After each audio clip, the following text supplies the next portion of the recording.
कराची की सियासत में पुलिस के मामलात, कहीं आईजी सिंध की जबरी रुखसत और कहीं साबिक एसएसपी राव अनवार को क्लीन चिट।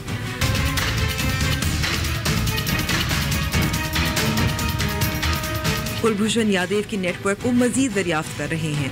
सरताज अजीज का कायमा कमेटी में बयान, क्या पाकिस्तान भारतीय मुदाखलत का मामला मुअस्सर तौर पर उठा पाया?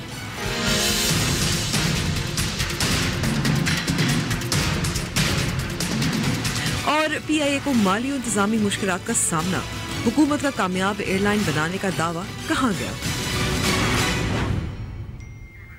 अस्सलाम वालेकुम and welcome to News Wise. मैं हूं अंबर शमसी। कराची में बहुत कुछ हो रहा है। पीपल्स पार्टी के को चेयरमैन आसिफ अली जरदारी की वापसी, आईजी सिंध छुट्टी पर है। साबिक एसएसपी राव अनवार को जॉइंट इन्वेस्टिगेशन टीम ने उनके खिलाफ तमाम इल्ज़ामात बेबुनियाद करार देकर क्लीन चिट दे दी है।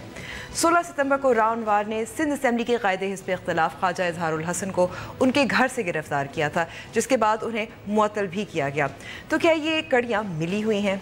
और व्हाट्सएप और सोशल मीडिया पर एक लतीफ़ा चल रहा है कि काले बकरे के सदक़े के बाद पीआईए के तमाम जहाज़ों के पिछले शीशे पर शाला नज़र ना लगे और जलने वाले का मुंह काला तहरीर करवाने का फैसला। जाहिर है ये तो मजाक है, लेकिन जब तमाम मीडिया की नज़रें हमारी कौमी एयरलाइन पर हैं, हर गलती, हर मसला, तो क्या बनेगा पीआईए का? शुरू करते हैं टॉप स्टोरी से। और इस पे बात करने के लिए हमारे साथ मौजूद है पीपल्स पार्टी की शैला रज़ा साहिबा। बहुत बहुत शुक्रिया वक्त देने का। शैला साहिबा, इस वक्त बहुत सारी क़यास आराइयाँ भी हो रही हैं। एक तरफ आईजी को जबरी रुखसत पर भेजा गया, एसएसपी राव को क्लीन चिट दे दी गई, और फिर आपके को चेयरमैन पीपल्स पार्टी के आसिफ अली जरदारी की वापसी भी जुमे को मुतवक्को है। शुक्रिया बहुत अंबर। देखिए, आईजी साहब ने एक्स पाकिस्तान लीव दी थी और ये कोई अचानक तो नहीं होगा, वीज़ा भी लगता है, सब होता है।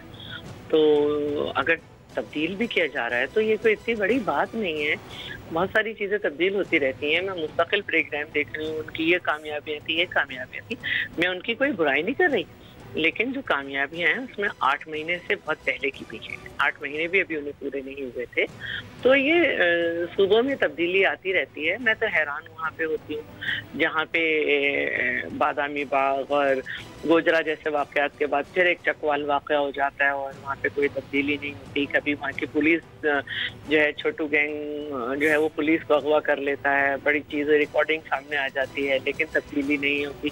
तो ये सब चीज़ें हैं। अगर हम सब कह भी रहे हैं कि सिंध की सूरत हाल बहुत अच्छी है, तो अगर हम आगे पीछे कुछ कर रहे हैं तो हमें तो देखना होगा कि ऐसा तो नहीं है खराब पाकिस्तान का सूबा सिंध है जो कि बड़ी जामर्दी से अगेंस्ट टेररिज्म लड़ रहा है, और बाकी पंजाब में तो इस पे सोचा भी नहीं जा रहा, आगे तो सोचा भी नहीं जा रहा कहीं। तो ये एक बात है। जहाँ तक राव अनवार की बात है तो सब देख ही रहे थे कि एक तो देखने में भी कुछ बुरा महसूस हुआ था जो कुछ था, लेकिन उसके बाद मैंने बड़े बड़े लीगल एक्सपर्ट एतजाज अहसन साहब की बात सुनी। उन्होंने कहा कि अकॉर्डिंग टू लॉ राय अनवार कहीं वो ख्वाजा इजहार कहीं भागे हुए नहीं थे, कहीं रुपोश नहीं थे कि अचानक आ रहे हों, और रोजाना मिल रहे थे, नजर आ रहे थे। इस तरह घर जाके उन्हें गिरफ्तार किया जाना सही नहीं था। और अगर इतनी जल्दी गिरफ्तारी करनी थी फौरन, तो नेक्स्ट डे सबने देखा कि जब वो कोर्ट में पेश हुए तो कोर्ट ने उनकी जमानत, उनकी फौरी गिरफ्तारी का हुक्म नहीं दिया। तो ये सब चीज़ें जो थी उसकी बुनियाद पे एक एडमिनिस्ट्रेटिव एक्ट के तहत उनको ऑर्डर के तहत उनको मुअत्तल किया गया था। और फिर ये कि उनके साथ कोई नाइंसाफ़ी भी ना हो, क्योंकि वो एक बहादुर और अच्छे अगेंस्ट द टेररिज्म लड़ने वाले चंद ऑफिसर्स में से हैं। कमेटी बनाई गई थी, कमेटी ने उनको कर दिया है। जो चीज़ गलत समझी गई थी उस पर मुअत्तल भी हुए, बाकी कोई डिसमिस तो नहीं किया गया था। ठीक है, बहुत बहुत शुक्रिया जी। शैला साहिबा इस वक्त लाइन पे हमारे साथ मौजूद हैं पाकिस्तान मुस्लिम लीग के सेनेटर निहाल हाशमी साहब। निहाल साहब, ये कराची में जो हो रहा है, आपकी इस पर क्या मौक़िफ़ है? क्योंकि वफाक की तरफ से तो काफ़ी, आपकी तरफ से काफ़ी सख्त बयानात भी आ रहे हैं। जी, बिस्मिल्लाहिर्रहमानिर्रहीम। हम समझते हैं कि जितनी हमारी जिम्मेदारी है सिंध में, वफाक में, उतनी ही पीपल्स पार्टी की भी जिम्मेदारी है। मगर क्या करें कि इनके समझ में नहीं आता। इनके समझ में सिर्फ एक चीज आता है, दौलत, पैसा, बाय एनी मीन। और आपने देखा होगा कि इससे पहले इनके काबीना के वज़रा उसमें शामिल थे। कराची में सुप्रीम कोर्ट ने ऑब्जर्व किया कि कराची जो है ये जंगल बन गया है साइन बोर्ड्स का, और उससे बहुत सारे हादसात के खदशात थे। सुप्रीम कोर्ट ने उस पर बहुत सख्ती से नोटिस दिया और उसमें प्रोविंशियल गवर्नमेंट को डायरेक्टिव दिए कि गवर्नर जो उस वक्त थे वो इन्वॉल्व हुए। कमिश्नर कराची आसिफ हैदर शाह साहब बहुत अच्छे आदमी थे, उनकी बड़ी अच्छी परफॉर्मेंस थी, बड़ा अच्छा ट्रैक रिकॉर्ड था। रात 2 बजे दुबई से कॉल आया कि चीफ सेक्रेटरी को भी जनाब कमिश्नर को फौरी डिमिनिश करो उसके पावर को, उसको बोलो पावर छोड़ा और नया कमिश्नर अपॉइंट किया जाए। अब इन्होंने अपने राजधानी बनाई है, राज है इनका। आप अगर कमिश्नर, उसके बाद फिर आप देखें चीफ सेक्रेटरी को हटा दिया गया। कमिश्नर को इसलिए हटाया गया कि अरबों का एक माफिया बना हुआ था जिसमें सारे वज़रा इनके मुलव्विस थे, बल्दियाती वज़रा, और इससे पहले वाले वजीर भी थे, दर्जी नाम मेमन साहब, जिसमें चंद एक आध दानी है मेरी बहन शैला के जैसी जो ईमानदार हाजियानी है, बाकी सब इनके डबल आज। अब आप देखें फिर आपने चीफ सेक्रेटरी को हटा दिया, बस एक जुम्बुश कलम, और फिर आज आपने एडी ख्वाजा को इसलिए हटाया। मुझे नहीं मालूम, अगर मेरी बहन मेरी आसानियां पैदा कर दें, फिर अगर मेरी बहन ये बता दे कि वो बेचारा जमाली जो था एक्स IG, ठीक है, उसको इसी जुर्म के पादाश में आज नैब के आगे फेस करना पड़ा है मुख्तलिफ किस्म के ट्रायल। काम करे, मुछो वाला पकड़ा जाए, दाढ़ी वाला। सिंध गवर्नमेंट के वज़रा हाथ साफ करे दौलत पे, यहाँ पे वसाइल पे, नौकरियां ये बेचे। ठीक है जी निहाल साहब, अब हम शैला साहब पे जाते हैं ताकि वो भी जवाब दे सके। IG कमिश्नर और बड़ा मुश्किल है इनसे ना माइक लेना।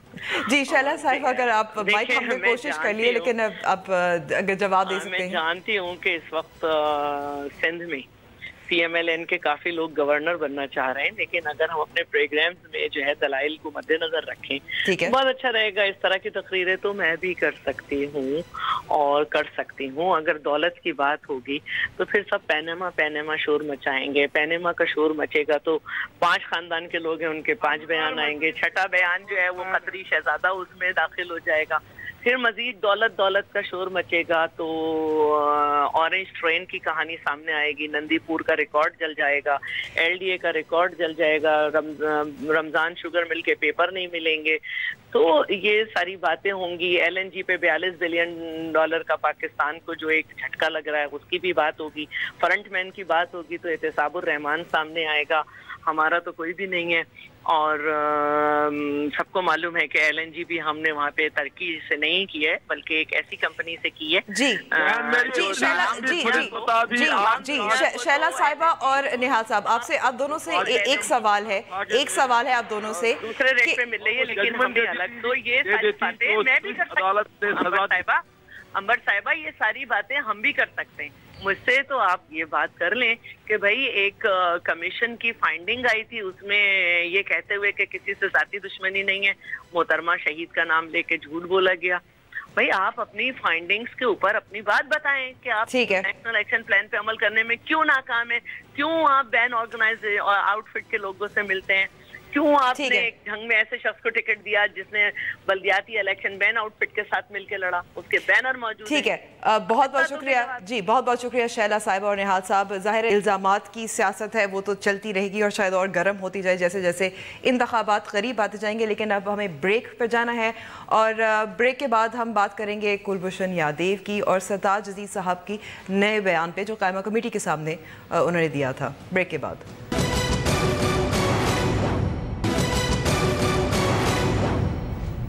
Welcome back to the show. भारतीय खुफिया अदारे के अफसर कुलभूषण यादव पर पाकिस्तान में ठोस डॉसियर की तैयारी जारी है। मुशीर खारजा सरताज अजीज का कहना है कि रॉ के एजेंट का मामला अक़वाम मुत्तहिदा समेत दीगर आलमी इदारों में उठाया जाएगा। इस्लामाबाद से रजा खान की रिपोर्ट।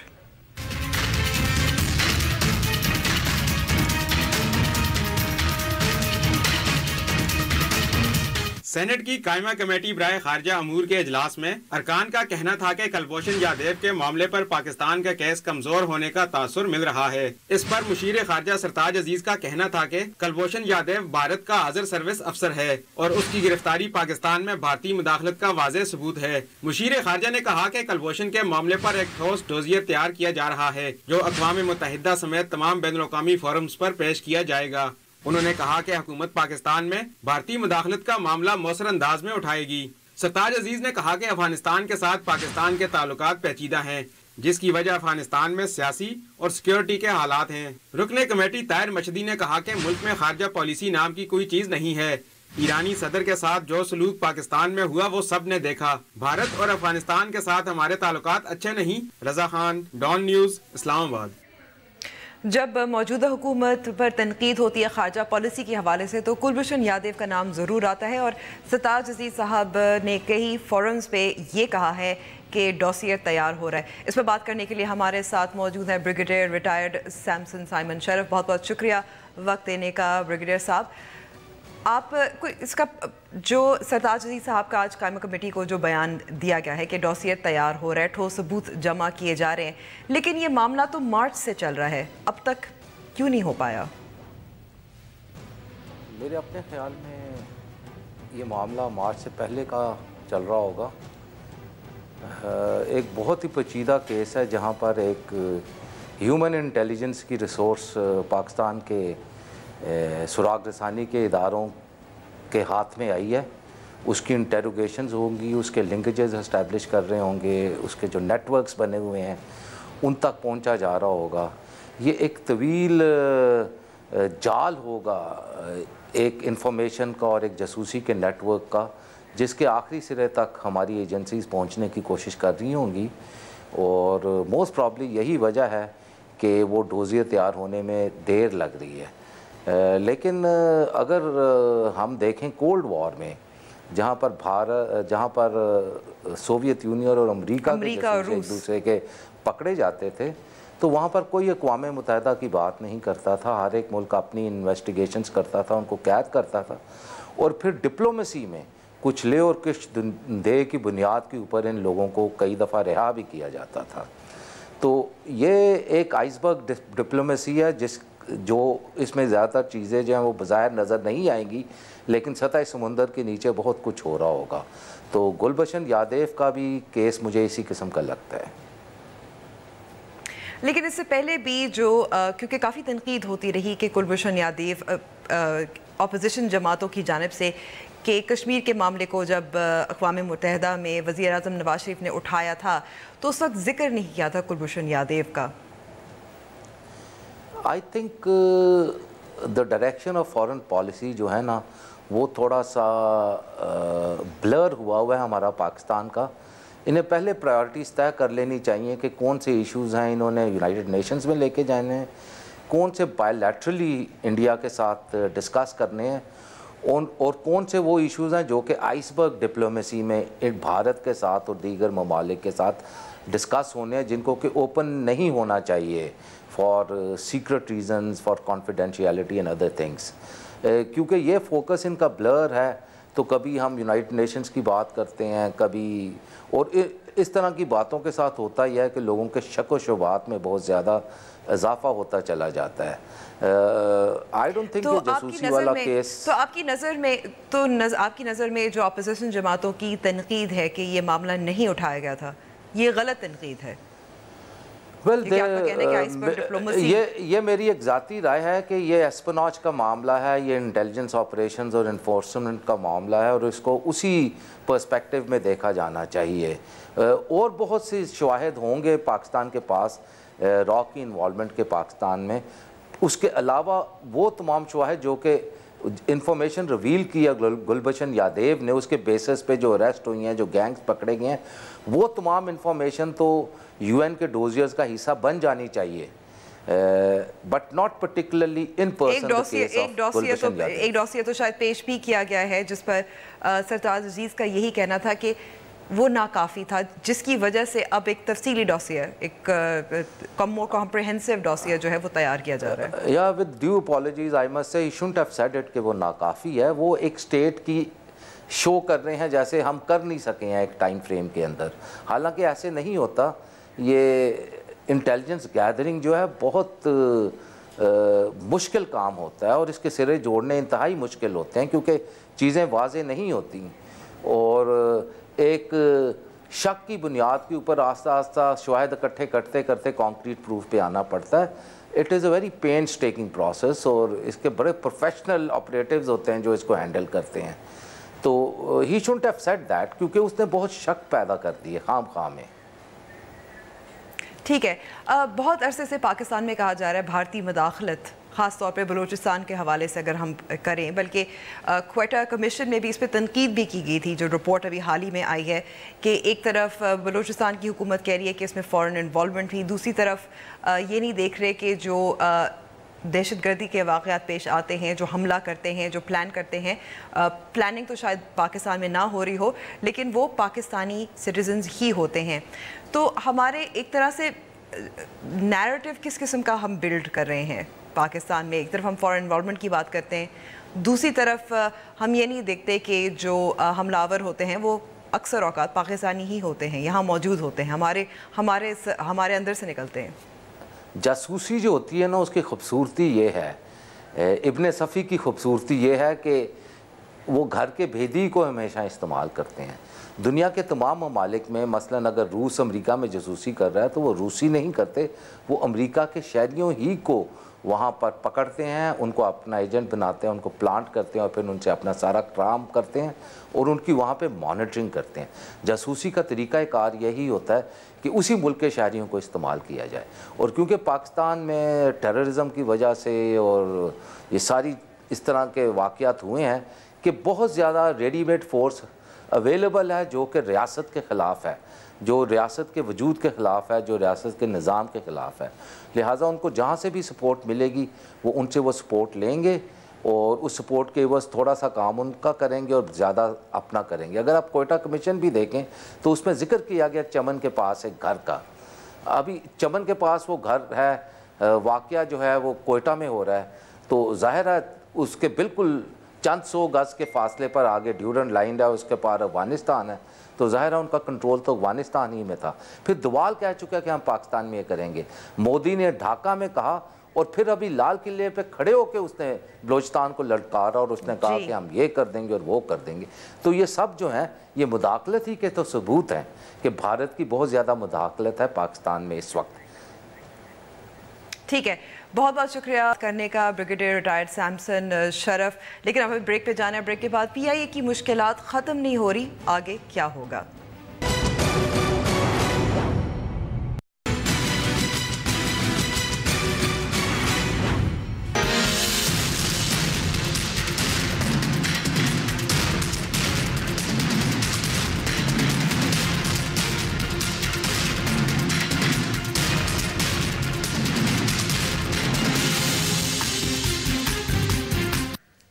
हाल ही में PIA के बारे में जो खबरें सामने आ रही हैं वो अच्छी नहीं रही हैं। अगर 7 दिसंबर से हम एक टाइमलाइन देखें, PK-661 का हादसा हुआ, उसके बाद 11 ATR तैयारों को ग्राउंड किया गया उनका जायज़ा लेने के लिए, शेकडाउन टेस्ट के लिए।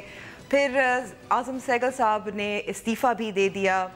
अब इस वक्त सूरत हाल ये है कि PIA के पास इस वक्त जो 15 तैयारे हैं वो ग्राउंडेड हैं, 20 तैयारे जो हैं वो इस्तेमाल किए जा रहे हैं मुख्तलिफ रूट्स पर। इस पर बात करने के लिए हमारे साथ डॉन अखबार के तज्ज़ियाकार खुर्रम हुसैन है। बहुत बहुत शुक्रिया वक्त देने का। खुर्रम, आप बहुत अरसे से PIA के बारे में, PIA के मसाइल के बारे में लिख रहे हैं। लॉसेस जो है ये कि इस वक्त बिलियंस ऑफ रुपीज़ में हैं। क्या नज़र आ रहा है कि PIA किस तरफ जा रहा है? Because right now it doesn't even have a chairperson. जी देखें चेयरपर्सन होना एक्चुअली इतना ज़रूरी नहीं है जितना CEO या MD होना है, और वो भी ज़्यादातर chief operation officer and what not. तो चेयरपर्सन के बगैर तो फिर भी काफ़ी अर्सा चल सकती है ये एयरलाइन, लेकिन इसके जिस तरीके से ऑपरेशन डिग्रेड हो रहे हैं साल बे साल, उसकी बुनियाद जो है वो फाइनेंशियल है, और कुछ नहीं है ज़्यादातर इसमें। और फाइनेंशियली अब इसकी ये हालत हो चुकी है इस एयरलाइन की कि इसके जो एक्यूमुलेटेड लॉसेस हैं वो तकरीबन हमारे जो पावर सेक्टर की सर्कुलर डेट है उसके नज़दीक पहुंच चुके हैं, और वो साल पे साल इंक्रीज इनमें होता चला जा रहा है।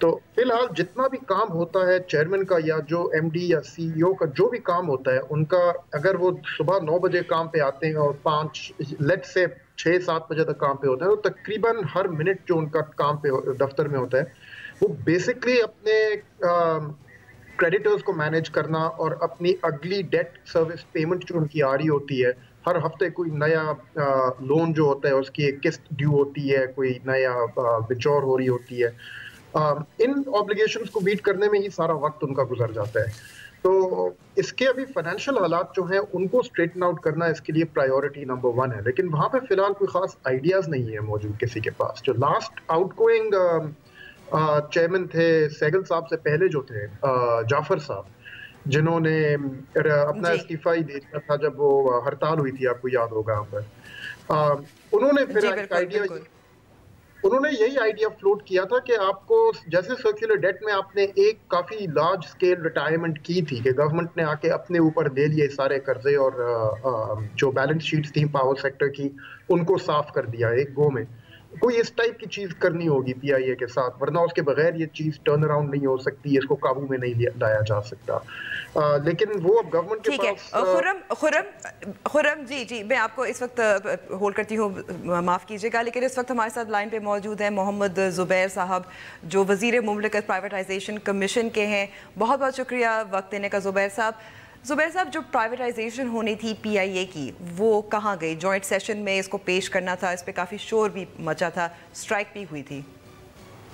देखें अंबर, बात यह है कि प्राइवेटाइजेशन जो है वो एक ऐसा मामला है जो बहुत ही सेंसिटिव है और वो पूरे जो स्टेक होल्डर्स हैं उनकी मर्जी से आप इस एजेंडे को आगे लेके जा सकते हैं।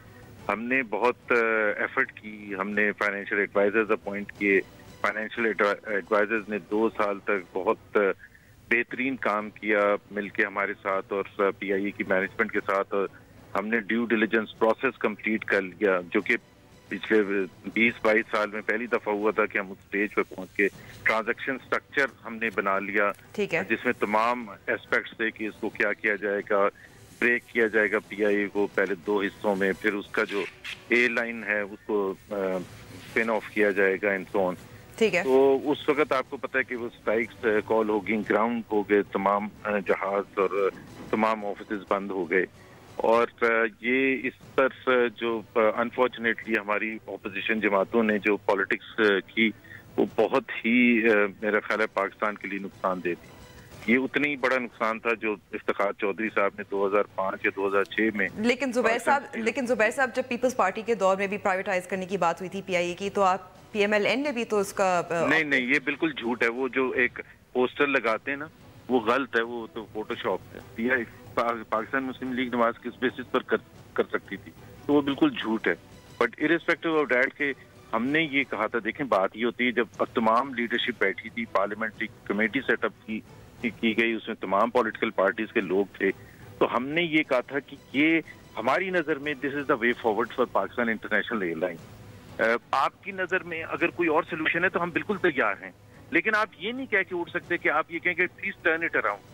टर्न इट अराउंड कैसे करें? अभी बिल्कुल खुर्रम ने सही कहा, फाइनेंशियल इशू है, 325-330 बिलियन की लाइबिलिटीज हैं, तो उसको कोई बिल गेट्स भी आ जाए या कोई सिटीकॉर्प का सीईओ भी आ जाए तो उससे अगर आप पूछ लें कि इसको हम जब तक देखें ना, एक तो स्ट्रक्चर मसला क्या होता है, सबसे बड़ा मसला ये होता है कि आप एम्प्लॉइज के साथ कुछ करने नहीं देते, आप ट्रांसफर पोस्टिंग नहीं करने देते, परफॉर्मेंस इवैल्यूएशन नहीं हमें इजाजत, तो पीछे हाथ बांध के मोहम्मद स्पैर को कहते हैं कि टर्न इट अराउंड, तो कैसे टर्न इट अराउंड होगा? ठीक है खुर्रम जी, जुबैर साहब आप पे भी दोबारा आएंगे। खुर्रम, मुमकिन है टर्न अराउंड करना, हालिया मुश्किलात तो हम देख ही रहे हैं, लेकिन अगर इसको प्राइवेटाइज करना है, इसके शेयर्स बेचने हैं, is it possible for anyone to turn it around? Yeah, of course it is, अंबर।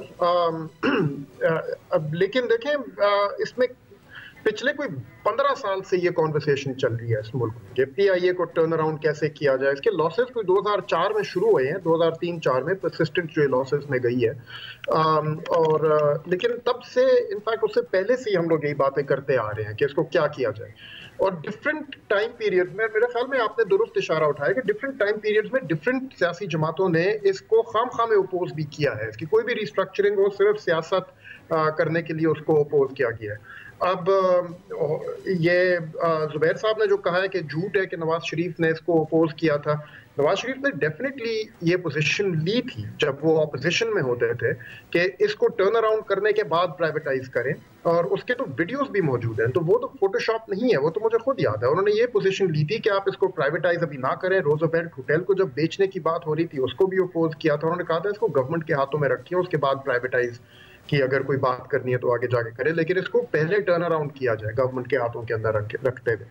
अब कैसे करें वो, क्योंकि इसको अगर आपने 300 या 350 अरब रुपए का एक इंजेक्शन नहीं दिया और उसकी डेट्स आपने एक गो में साफ नहीं की, और उसके बाद आपने एक काफी भारी हाथ के साथ इसमें चेंजेस अगर आप नहीं लेके आए, तो फिर तो ये इदारा एज इज चल रहा है वो नहीं हो सकता। आप उसको कॉस्मेटिक चेंजेस ला सकते हैं कि आपने कराची से लंदन एक नया एक प्रीमियम सर्विस शुरू कर दी या इस टाइप की कोई चीज है, लेकिन कोई इसका मेकओवर करवा दिया।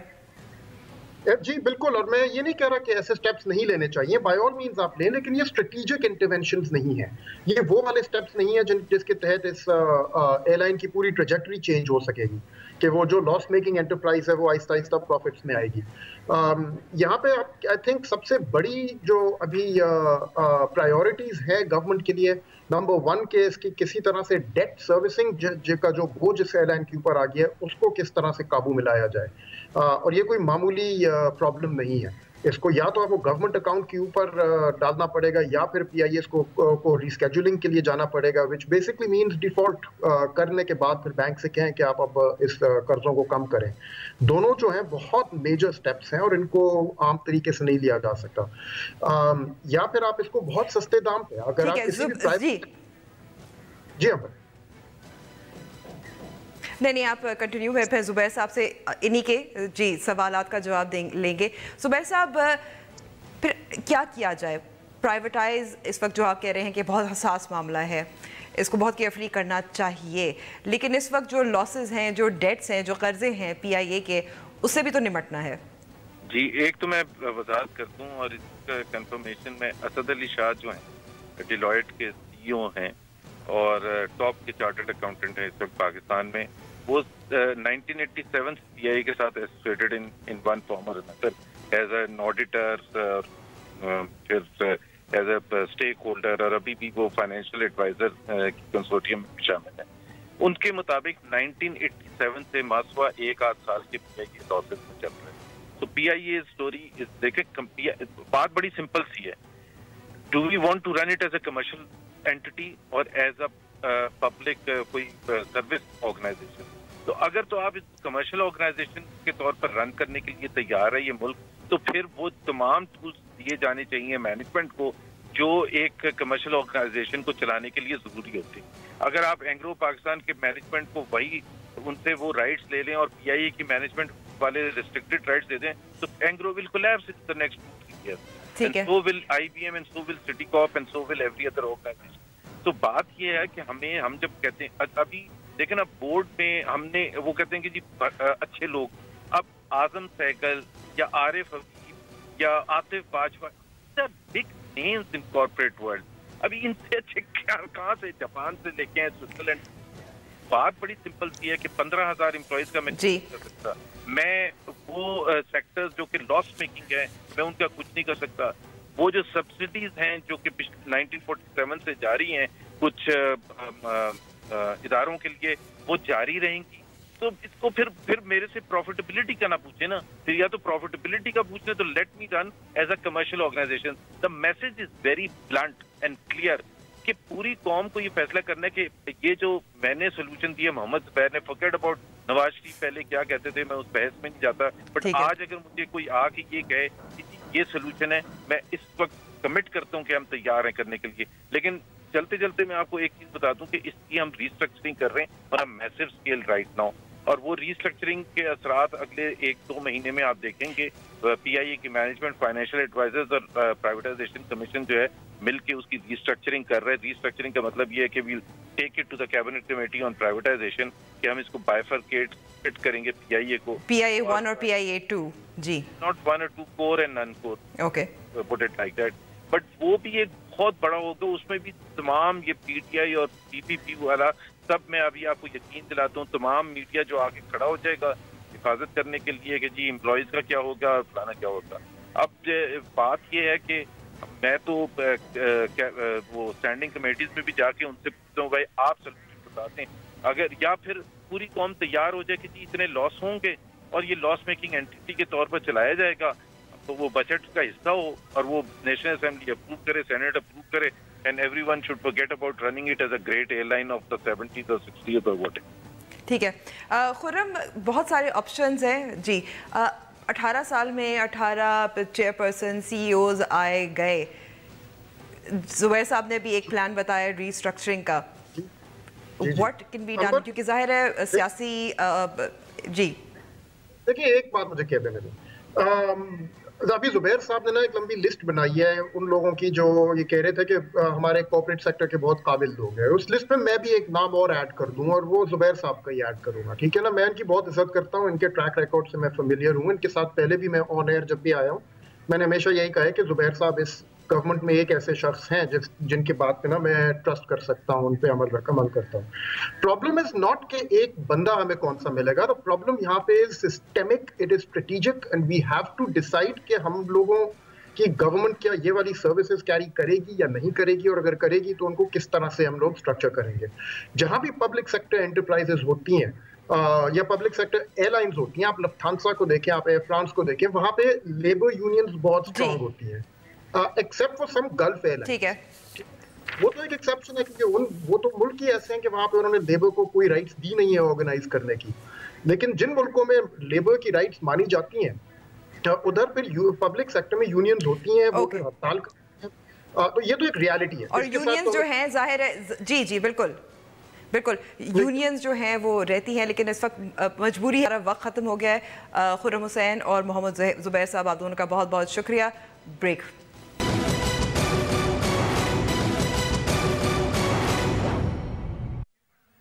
Welcome back to the show. News Wise का वक्त अब ख़त्म हुआ है, लेकिन आपको याद दिलाएं कि बता दूं कि कल हमारा बहुत खुसूसी प्रोग्राम है, आप देखना ना भूलिए। जाने से पहले क्वेटा से ये don.com की रिपोर्ट देखिए, जहां अरसे से दहशतगर्दी के वाक़यात ने ज़िंदगी को मफलूज किया हुआ है, और वहीं बाहिम्मत लड़कियाँ अपने दिफा के लिए कराटे का फ़न सीख रही हैं। मेरी तरफ से खुदाफिज। सिन्फ नाजुक नज़ाकत और अदाओं के साथ साथ अब दुनिया के मशहूर व मुश्किल तरीन खेल कराटे में भी अपनी सलाहियतों का लोहा मनवा रही है। क्वेटा के हज़ारा टाउन में मौजूद कराटे क्लब में 15 से ज़ायद लड़कियां वुशु कराटे सीख कर अपनी दिफा के लिए पुरअज़म है।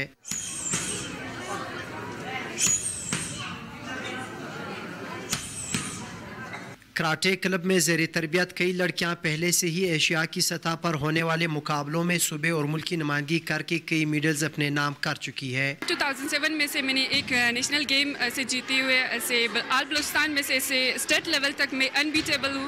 अभी तक मुझे कोई इसे कम्पीट नहीं कर पाए, तो जितने भी मेडल्स मैंने इसे अचीव किया, सिर्फ इंटरनेशनल लेवल तक एक ब्रॉन्ज हासिल किया, बाकी सारे ऐसे मेडल्स जो है गोल्ड ले में। लड़कों के साथ क्लब में कराटे सीखने वाली लड़कियों का कहना था कि मौजूदा हालात में खवातीन को अपनी दिफा के लिए कराटे सीखना नागजीर है। पहले तो शौक था और फिर मुझे ये सेल्फ डिफेंस के लिए भी मैंने ज्वाइन किया और अपने मुल्क का नाम रोशन करने के लिए भी मैंने ये ज्वाइन। वुशु के उस्ताद मास्टर नजीब का कहना है कि कराटे ना सिर्फ जिस्मानी बल्कि ज़हनी नशोनुमा के लिए भी मुफीद है। बहुत तरक्की करेगी गर्ल्स अगर ये लोग स्पोर्ट्स कर लें, तो वुशु जो बेस्ट गेम है।